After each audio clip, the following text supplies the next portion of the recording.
مولا کہوں تجھے باغ خلیل کا گلے زیبا کہوں تجھے تیرے تو بس اے بے پناہی سے بری ہے راؤ شاہ میں کیا کیا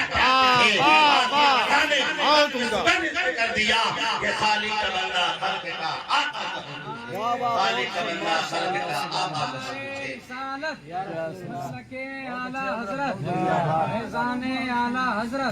زندہ باد. آپ اس محفل مبارکہ میں آئے ہیں. آج ہماری امت کو اس بات کی طرف توجہ دینی چاہیے کہ ہم اپنے مدارس کو زندہ کریں, مکاتب کی تعلیم کو ٹھوس کریں اور اپنی مسجدوں کو سجدوں سے آباد کریں. مسجدیں بنا لینا کمال کی بات نہیں ہے. مسجد کی خوبصورتی میناروں سے نہیں ہوتی, اس کی بناوٹ سے نہیں ہوتی. مسجد کی خوبصورتی بہترین امام, بہترین مؤذن اور سجدہ کرنے والے مصلیان کرام. اور جگہوں پر دیکھا گیا مسجدوں کو عالیشان بنا لی لوگوں نے, لیکن امام صحیح نہیں رکھ پائے, مؤذن صحیح نہیں رکھ پائے. جبکہ مؤذن کو بہترین الفاظ سے تلفظ کے ساتھ اذان دینے والا ہونا چاہیے. مائک پر اذان ہوتی ہے, اذان ایسی دی جائے کہ سونے والا بھی اٹھ کر مسجد کو چلا. یہ نہیں کہ اذان ہو تو اور چادر اڑ کر آدمی سو جائے. اس لیے بیدار ہونے کی ضرورت ہے. اپنے چھوٹے چھوٹے بچوں کو جہاں ہم اسکول کے لیے بھیجتے ہیں, کانوینٹوں میں بھیجتے ہیں, بھیجیے. ہم منع نہیں کرتے کہ اپنے بچوں کو آپ ڈاکٹر نہیں بنائیے, انجینئر نہیں بنائیے. جی اگر ڈاکٹر نہیں ہوگا تو ہمارے بیماروں کا علاج کون کرے گا؟ انجینئر نہیں ہوگا تو ہمارے مدارس و مکاتب اور مساجد کا نقشہ کون بنائے گا؟ اگر ایڈوکیٹ وکیل نہیں ہوگا, جج نہیں ہوگا تو ہمارے کیس کے فیصلے عدالتوں میں کیسے ہوں گے؟ ضرورت ہے کہ ڈاکٹر بھی بنایا جائے, ضرورت ہے کہ انجینئر بھی بنایا جائے, ضرورت ہے کہ لیکچرر بھی بنایا جائے, ضرورت ہے کہ پروفیسر بھی بنایا جائے. لیکن اس سے کہیں زیادہ ضرورت ہے کہ ڈاکٹر بناؤ گے تو دنیا اچھی ہو جائے گی, انجینئر بناؤ گے تو دنیا اچھی ہو جائے گی, پروفیسر بناؤ گے تو عمارت اچھی ہو جائے گی. اگر دنیا دار بناؤ گے تو دنیا تو اچھی ہو جائے گی, لیکن مکتب اور مدرسے میں پڑھا کر اگر اسے نبی کا غلام بنا دو گے تو دنیا بھی اچھی ہو جائے گی. بہت عمدہ, بہت عمدہ, بہت عمدہ. بہت لوگ ایسے ہیں جن کو نماز تک پڑھنی نہیں آتی. اور نماز پڑھنا تو دور کی بات, تکبیر تحریمہ جو پہلی تکبیر ہوتی ہے اس وقت ہاتھ کیسے اٹھایا جاتا ہے اس تک کی تمیز نہیں ہے. بہت قبلہ رو کھڑے ہوتے ہیں اور یوں دسو انگلیاں قبلہ کی طرف ہونی چاہیے اور کان کی لو تک یوں سیدھ میں رکھنی چاہیے, لیکن اکثر لوگوں کو آپ دیکھیں گے یوں کر دیتے ہیں. تو پھر قبلہ کہاں ہوا؟ دونوں پاؤں کی دسوں انگلیاں قبلہ کی طرف ہونی چاہیے. تو ایک کا داہنی طرف بھاگ رہا ہوتا ہے, دوسرے کا بائیں طرف بھاگ رہا ہوتا ہے. یہ آج آپ کو کون بتائے گا؟ آپ تو محفل میں لیٹ سے آتے ہیں, تاخیر سے آتے ہیں. جمعہ میں سمجھتا ہوں کہ بڑے بڑے جلسوں سے بہترین پریام, بہترین نتیجہ, بہترین رزلٹ جمعے کے آدھے گھنٹے کی تقریر کا نکل. صحیح بات ہے. لیکن آپ پہنچیے گا تب نا. آپ تو پہنچیے گا خطبے کے وقت, امام صاحب آدھے گھنٹے سے تقریر کر رہے ہیں, کس موضوع پر, کس ٹاپک پر, کس سبجیکٹ پر بات کر رہے ہیں. آپ تو پہنچے نہیں. آپ پہنچے جب خطبہ اذان ہونے لگی اس وقت آپ پہنچے. اگر خطبہ ذرا سا لمبا ہو گیا تو آپ امام صاحب کو گھڑی دکھانے لگے. یعنی آپ کے پاس تو وقت ہے ہی نہیں. اسی لیے میں نے قرآن کریم کی آیت پڑھی جو کہ رحمت پانے کے حفاظ کرام بیٹھے ہیں, ان اللہ لا یغیر ما بقوم حتی یغیروا ما بانفسہم. شاید نے اس کا ترجمہ یوں کیا ہے کہ خدا نے آج تک اس قوم کی حالت نہیں بدلی. کہیے نا سبحان اللہ. حق ہے کیا؟ حق ہے. ذرا دونوں ہاتھوں کو اٹھا کر کہہ دیجئے سبحان اللہ. خدا نے آج تک اس قوم کی حالت نہیں بدلی. نہ ہو جس کو خیال خود اپنی حالت بدل. آج ہمارے درمیان سے ادب نکل گیا, احترام نکل گیا, علماء کا ادب نکل گیا, ائمہ کا احترام نکل گیا. آپ کے امام ہیں, آج امام کو امام نہیں بلکہ غلام سمجھا جاتا ہے. حضرات جب آپ اپنے قائد کو قائد نہیں مانیں گے تو جس بھیڑی کی جھونڈ کا بھیڑیارا نہیں ہوتا ہے, اس کا چرانے والا نہیں ہوتا ہے, تو اس پر بھیڑیا حملہ کر دیتا ہے, اس بھیڑی کا شکار ہو جاتا ہے.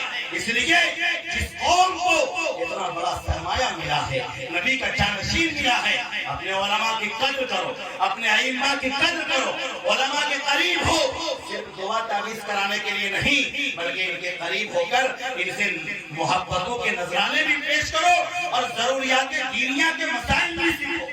ان سے پوچھو کہ اگر آدمی ناپاک ہو جائے تو کیسے نہائیں گے پاک ہو، کتنا غسل میں کتنے فرائض ہیں۔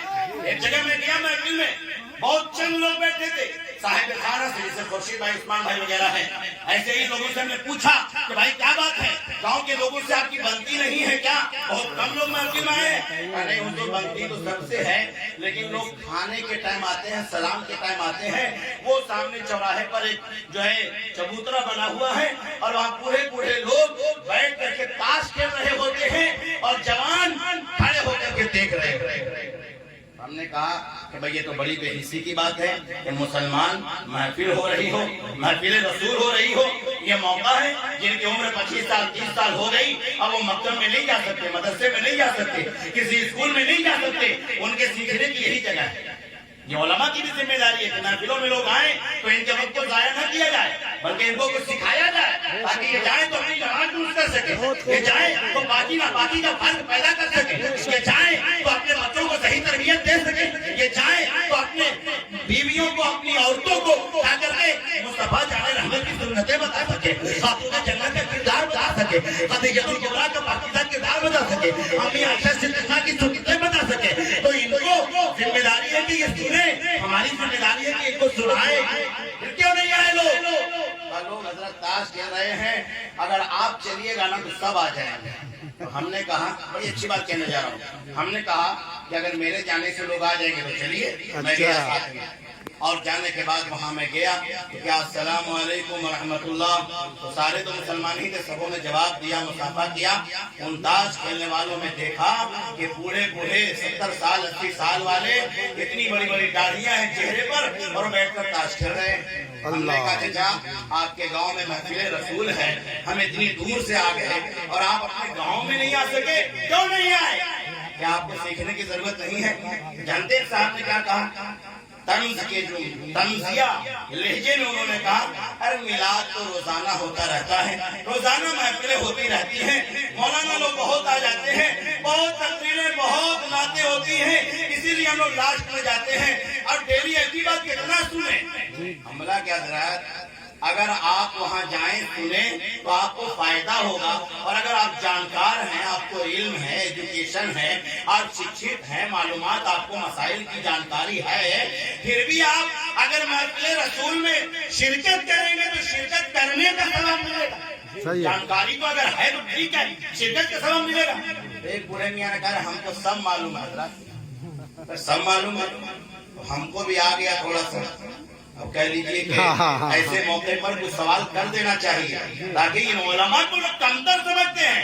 یہ جو عالم دستار میں بنتا ہے جو ذرا بیض کی گردان کرتا ہے، پالا پالا پالو پالت پالتا پالنا پالتا پالتما پالتو پالتی پالتما پالتنا پالتو پالنا جو کرنے پڑتا ہے نا، اگر یہ اس لائن میں محنت نہ کرتا تو آئی ایس یہی ہوتے، آئی پی ایس یہی ہوتے۔ صحیح بات ہے۔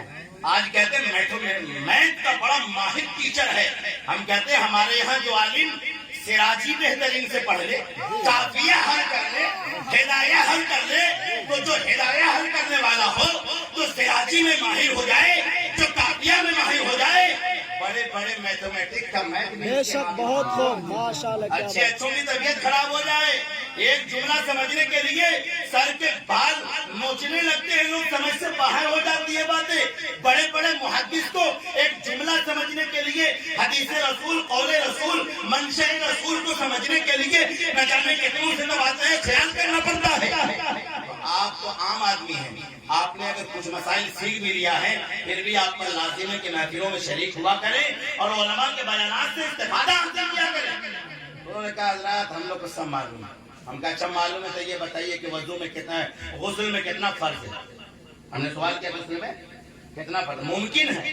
اگر ان میں سے بھی میں کھڑا کر دوں تو 2-4 لوگوں کے علاوہ حالتیں پست ہو جائیں گی، نہیں بتا پائیں گے لوگ۔ میں آپ کی شکایت نہیں کر رہا ہوں، حقیقت سے آپ کو آگاہ کر رہا ہوں۔ میں نے کہا غسل میں کتنے فرائض ذرا بتائیے۔ وہ بوڑھے میاں تاؤ میں آ گیا، انہوں نے کہا حضرات 10